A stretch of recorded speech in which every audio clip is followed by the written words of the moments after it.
дел политических судей.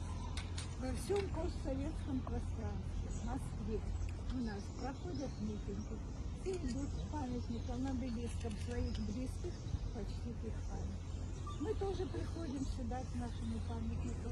Кстати, сегодня 14 лет, как были установлен этот памятник, почтить наших дорогих людей. Каждым годом у нас редеют наши ряды. В этом году ушел из жизни человек, который стоял с нами рядом все время, Станислав Засимович. Если мы что-то знаем о репрессиях, если мы что-то знаем о семье Лакомова, это все он. Я прошу вас почтить его память минутой молчания.